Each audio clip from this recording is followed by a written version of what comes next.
are now at Jesus is Lord Church, a church especially to bring all peoples to the kingdom of the living God, regardless of race, status, belief, and religious affiliation, through the saving, healing, delivering, and transforming power of our Lord Jesus Christ. And our vision is a glorious church, evangelizing and discipling Filipinos and all the peoples of the world through the teaching, preaching, and living out of the full gospel of our Lord Jesus Christ.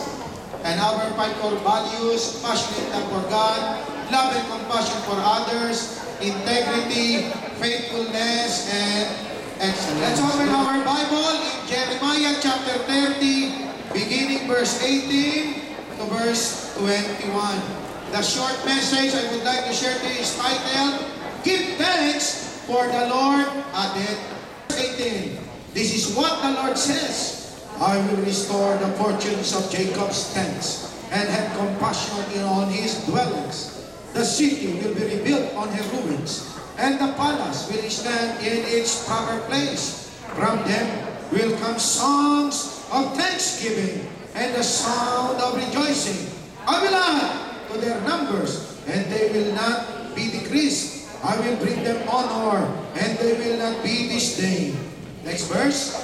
Their children will be as in days of old, and their community will be established before me. I will punish all who oppress them. Their leader will be one of their own. Their ruler will arise from among them. I will bring him near, and he will come close to me. For who is he who will devote himself to be close to me? Declares the Lord. May God bless the reading of His Word. Please be seated. Well, this is a prophetic message of God for the Israelites through the lives of Prophet Jeremiah. During the times that the Israelite people are in their lowest moment, they were under the rule of other king, like the Babylonian king. Their people are scattered in different nations of the world. But God loves Israel so much that God is not giving up on them. Until today, the nation of Israel is special in the heart of God. Amen? That's why whether we like it or not, whether we accept it or not, the Israel is the only people in the world that God said, this is my people, or these are my people. But every nationalities, every community, every race, every color, every tongue and language can be God's people through the begotten Son of God, the Lord Jesus Christ. Look at you. Jeremiah said, then time will come that they will thank the Lord. Today is our day of thanksgiving to the Lord. We are going to remember the good things that the Lord had done upon our lives. Amen po ba? On the 4 records that the Lord adds to us. Number 1, the Lord adds sons and daughters. Parang walang masaya. Ikaw ay bigay ng Diyos sa iyong nanay at tatay. Huwag niyong sisihin ang nanay at tatay niyo. You are added by the Lord to your family.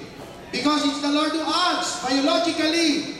Genesis chapter 30, verse 23 to verse 24, the Word of God recorded through the life, I think, of Rachel. She said, she became pregnant and gave birth to a son and said, God has taken away my disgrace. She named him Joseph and said, may the Lord add to me another son. That's the meaning of Joseph. The Lord add to me. And verse 16 of Genesis, verse 10, chapter 16, verse 10, the angel of the Lord added, I will increase your descendants that they will be too numerous to count. That's the promise of the Lord to Abraham. So try to imagine if only the parents will decide how many, then probably you are not born. Nation of the world, you are considered and counted. And the Lord did not just add you by saying, let there be man. But God formed you wonderfully and fearfully. God makes sure that you have the perfect nose. So So don't complain about your nose. God makes sure that you have the right color of skin. So do not complain about the color of your skin. You are wonderfully and fearfully made. Amen. Do not complain about your size and your height. Complain if the reason is because you overeat. But if that is God-given, thank Him. For the Bible said, the Lord added sons and daughters upon our lives. Amen. Not only biologically, but also spiritually. Spiritual sons and daughters, it is the Lord who decides and who acts. 1 Corinthians chapter 3, verse 5 to verse 8. What, after all, is Apollos, and what is Paul? Only servants through whom you came to believe, as the Lord has assigned to each his task. I planted the seed, Apollos watered it, but God made it to grow. So neither he who plants nor he who waters is anything, but only God, who makes things grow. The man who plants and the man who waters have one purpose, and each one will be rewarded according to his own labor. If our church grows, because first God made it grow. But one thing is exciting here and interesting to take notice. It says, but the man will be rewarded according to his labor. It means the more hardworking you are to win souls, the more God will add to you. That all human being has the right to know Jesus Christ as their Lord and Savior, regardless of race, belief, and religious affiliation. The Lord adds, life is fun. You want to have long life? You know who will give you long life?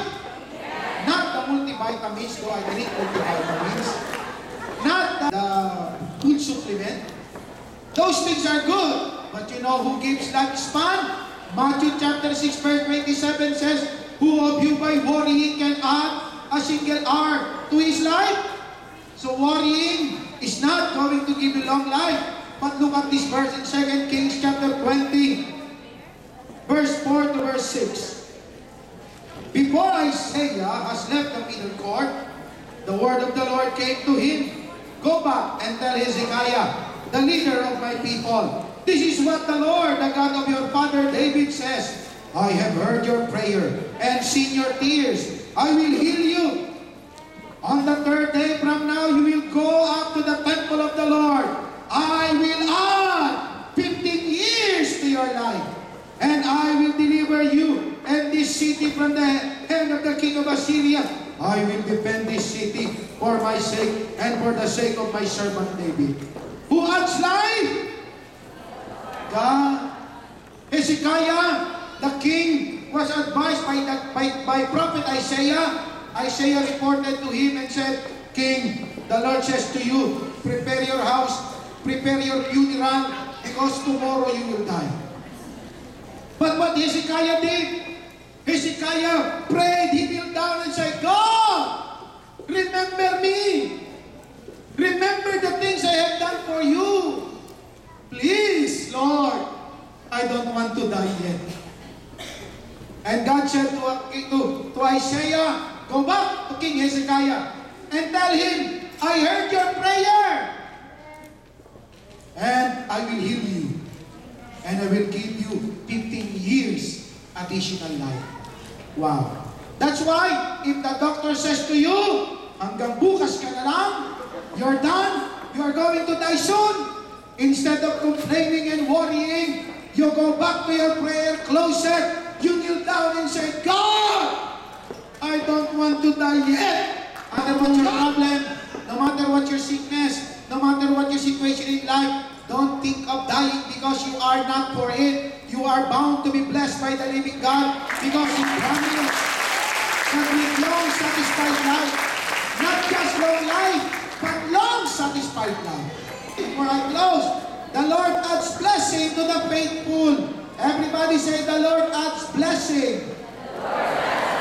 What blessing? blessing, everything that you need in life, the Lord will add to you. Matthew 6:31, but ye seek ye first the kingdom of God and His righteousness, and all these things shall be added unto you.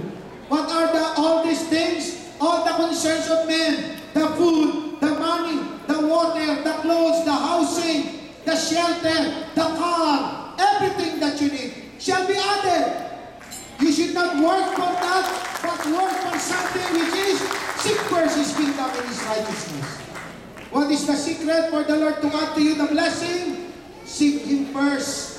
When you wake up in the morning, instead of going to coffee shop, go first to your prayer room and say, I praise you, Lord, because this is the day that the Lord has made, and I will rejoice and be glad in it. The 2 of Romans chapter 8, He, God, who did not spare His own Son, but gave Him to all of us, how He will not also, along with Him, graciously give us all things. Everybody say, give us all things. You know what's the all things? All the things that you need. Pastor, why only few things I have?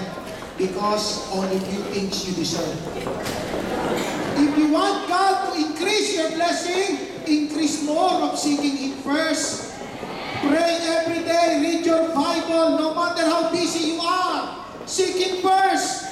In every blessing that you have, give Him your tithes and offering, no matter how much you need in life. Do not be tempted to take it, because if you will take it, the more you will lose. But if you give, no matter how in great need you are, you give to God what is due to God.